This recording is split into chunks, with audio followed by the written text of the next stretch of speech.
अस्सलाम वालेकुम दोस्तों। जैसे कि हमने अपना एक प्रीवियस लेक्चर जैसे हमने स्टार्ट किए हैं लेक्चर, तो आज हम लेक्चर नंबर 2 के अंदर इंट्रोडक्शन ऑफ बायोलॉजी पढ़ेंगे। लेक्चर नंबर 1 में जो हमने इसकी व्हाट इज़ लाइफ के जो पर्पस थे वो सीखे थे, तो आज हम उसी लेक्चर को कंटिन्यू करते हैं। तो उसके कुछ पॉइंट रह गए थे वो हम उसको कंटिन्यू करते हैं।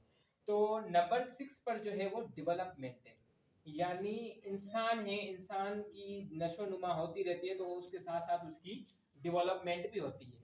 अब डेवलपमेंट से मुराद ये है कि इंसान की जो बॉडी है वो मुख्तलिफ से ऑर्गन से बनी हुई है। जो ऑर्गन है वो मुख्तलिफ सेल से बने हुए हैं। जिस तरीके से एक सेल की अगर हम कहें कि इंसान की जो इब्तिदा यानी इर्तिका वो किस तरीके से हुई थी, तो ये तो आपको भी पता है, the cell is the basic unit of life, क्योंकि जिंदगी की शुरुआत जो हुई थी वो सेल से हुई थी। तो हम उसी डेवलपमेंट की बात कर रहे हैं कि सेल किस तरीके से बनते हैं। मैं आपको बता दूं कि सेल जो है वो मिलकर बनाते हैं टिश्यू, और ये टिश्यू मिलकर बनाते हैं ऑर्गन, और ये ऑर्गन बनाते हैं ऑर्गन सिस्टम, ऑर्गन सिस्टम बनाते हैं, और ये ऑर्गन सिस्टम जो है वो मिलकर ऑर्गेनिजम्स बनाते हैं। तो ये मैंने एक नुक्ता लगाया है, ये नुक्ता भी ऐसे कह लें कि हम इसको अपनी नेक्ड आई से देख सकते हैं। तो ये सेल जो है वो इस नुक्ते से भी बिल्कुल इतना छोटा है, इतने सेल इतने छोटे होते हैं कि हम उनको देख नहीं सकते। लेकिन हम उनको देखने के लिए जो है वो साइंटिस्ट क्या करते हैं, माइक्रोस्कोप। बिल्कुल इस तरीके से एक सवाल था कि why scientist use to microscope, तो उसका जवाब ये था, because to see the living small living organism which can we not see the naked our eye, यानी हम अपने आंखों से जिनको नहीं देख सकते, तो उसको देखने के लिए साइंटिस्ट जो है वो माइक्रोस्कोप जो है उसकी तजवीज पेश करते हैं। तो हम इसकी डेवलपमेंट की बात कर रहे हैं कि सेल की डेवलपमेंट किस तरीके से होती है। मैं आपको पहले बता दूं कि हमारे जिस्म के अंदर मौजूद जो सेल होते हैं, तो पहली तो बात ये कि सेल के अंदर जो मौजूद न्यूक्लियस होता है, न्यूक्लियस के बाद साइड में जो होता है वो होता है गोल्जी एपार्टस। इसके अलावा इसके अंदर माइटोकॉन्ड्रिया होते हैं, और छोटे छोटे जो है वो वैक्यूल होते हैं, और राइबोसोम्स होते हैं। अब डेवलपमेंट की बात करें तो अगर इसकी क्रोमोसोम्स की बात करें तो क्रोमोसोम्स न्यूक्लियस के अंदर मौजूद होते हैं। और इसी अगर मैं इन क्रोमोसोम्स की बात करूं जो इस तरीके से बने होते हैं हमारे जिस्म के अंदर, तो अगर इसको मैं जूम करके देखूं तो जूम करने के बाद जो है वो मुझे इस तरीके से क्या मिलेगा, इस तरीके से वो है वो डीएनए मिलेगा। अब ये डीएनए क्या होता है, देखिए इंसान डीएनए तो फुल फॉर्म बता दूं, ये डीएनए होता है और ये होता है क्रोमोसोम्स। ये क्रोमोसोम्स होते हैं। ये क्रोमोसोम्स कहाँ पाए जाते हैं, ये न्यूक्लियस के अंदर पाए जाते हैं। और ये न्यूक्लियस के अंदर क्रोमोसोम्स के अंदर ये जो डीएनए होता है ये हमारी पहचान होता है। इस दुनिया के अंदर न जाने करोड़ों इंसान रहते हैं, लेकिन हर इंसान की जो फिंगरप्रिंट्स जो होते हैं वो एक दूसरे से मुख्तलिफ होती है। इसकी वजह ये होती है कि उनके जो डीएनए होता है, डीएनए सबका अलग अलग होता है। ये क्योंकि हमें पेरेंट यानी मदर और फादर के एज अ गिफ्टेड तौर पर हमें मिलता है। तो ये तो हम आगे जाके अलग से टॉपिक से पढ़ेंगे, लेकिन हम इसकी डेवलपमेंट की बात करें तो सेल के अंदर मौजूद जो माइटोकॉन्ड्रिया होते हैं, और देखिए हर सेल को जो है वो विटामिन की जरूरत होती है। जो विटामिन जो ई होता है वो हमारी सेल के नशोनुमा के लिए बहुत ही बेहतरीन होता है। तो यानी सेल डिवीजन की अगर बात करूं तो डेवलपमेंट की, चूंकि हमारा जो टॉपिक है वो डेवलपमेंट से, तो इसकी सेल डिवीजन होती है, यानी ये एक जो पेरेंट सेल होता है उससे मिलकर डॉटर सेल बनते हैं। तो ये हम यानी ये आप ऐसे कह लेंगे माइटोसिस और मेयोसिस का जो अमल होता है, फिर उसके अंदर टेलोफेस होता है, इंटरफेस होता है और प्रोफेस होता है। ये आगे जाके हम अलग से पढ़ेंगे। तो सबसे पहले अच्छा, उसके बाद हमारा नेक्स्ट जो है वो 7 पर है एक्स क्रिएशन।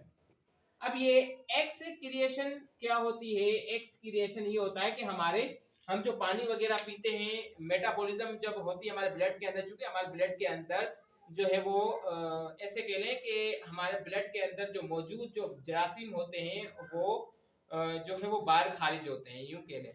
तो हमारा वेस्ट जो मटेरियल होता है ब्लड के अंदर, वो हमारे पूरे जिस्म का जो वेस्ट मटेरियल होता है, अल्लाह ताला ने उसको निकाल करने के लिए एक्सक्रिएशन का सिस्टम बनाया। अब एक्सक्रिएशन क्या होते हैं, ये होते हैं हमारे किडनी होती है। किडनी अल्लाह ताला ने इसलिए बनाई ताकि ब्लड को जो है प्यूरिफाई किया जा सके, यानी उसमें से जहरीला मादे जो होते हैं, यूं कह लें कि वेस्ट मटेरियल जो होता है वो अलग किया जाए, और जो ब्लड है उसको प्योरीफाई करके जिस्म के मुख्तलिफ हिस्सों तक पहुंचाया जा सके।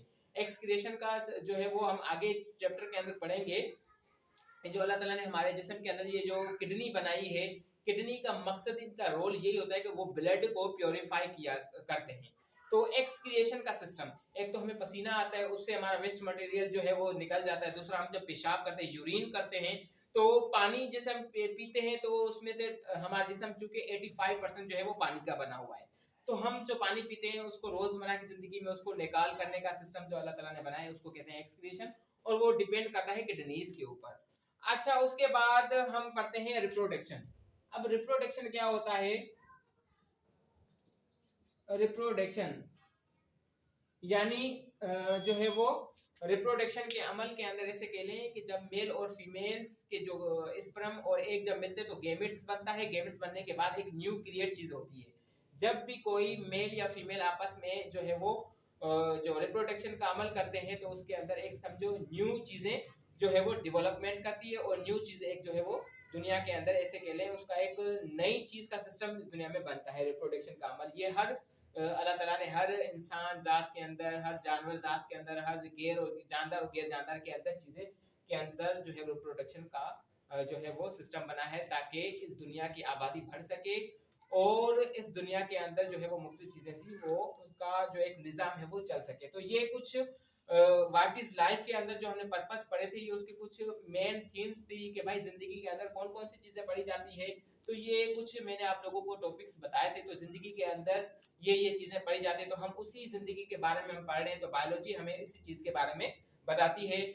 होप यू ऑल, आप लोगों को मेरा ये जो लेक्चर है वो बहुत पसंद आया होगा। इंशाल्लाह हम अपने लेक्चर नंबर 3 के अंदर जो हमारा जो है वो बायोलॉजी की जो ब्रांच है उसके बारे में पढ़ेंगे। बेसिकली मैं आपको पहले थोड़ा बताता चलूं कि बायोलॉजी को 3 जो है वो ब्रांच की जो इसकी इम्पोर्टेंस यानी इम्पोर्टेंट ब्रांच,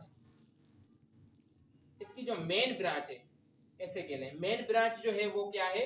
एक तो खुद बायोलॉजी है, और एक बायोलॉजी, दूसरा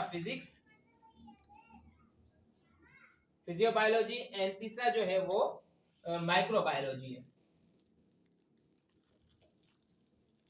ये 3 इसकी बायोलॉजी की शाखें, यानी ऐसे कह लें कि साइंस की 3 मेन ब्रांच है, biology, physics and microbiology. Biology के अंदर जिंदगी के बारे में पढ़ते हैं, जबकि फिजिक्स के अंदर हम आप लोगों को ये कहेंगे मैटर्स के बारे में पढ़ते हैं, जबकि माइक्रोबायोलॉजी यानी सिमाल, छोटे छोटे जो ऑर्गेनिजम्स जैसे वायरस हो गया, बैक्टीरिया हो गया, साइनोबैक्टीरिया हो गया, इस तरीके के छोटे छोटे जो होते हैं लिविंग ऑर्गेनिजम्स जिन्हें हम अपने आंखों से नहीं देख सकते, उनको देखने के लिए माइक्रो का इस्तेमाल करते हैं। इसका माइक्रो का मतलब ही यही है, यानी सिमाल, छोटे से। माइक्रो मीन सिमाल यानी छोटी चीजें।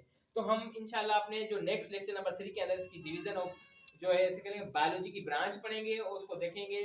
जो बायोलॉजी की आगे ब्रांच पढ़ने में जो हमें ये पता चलेगा कि कौन कौन सी जो ब्रांच है बायोलॉजी की और उनके मुख्तलिफ जो है वो सिस्टम है, उनके फंक्शन है।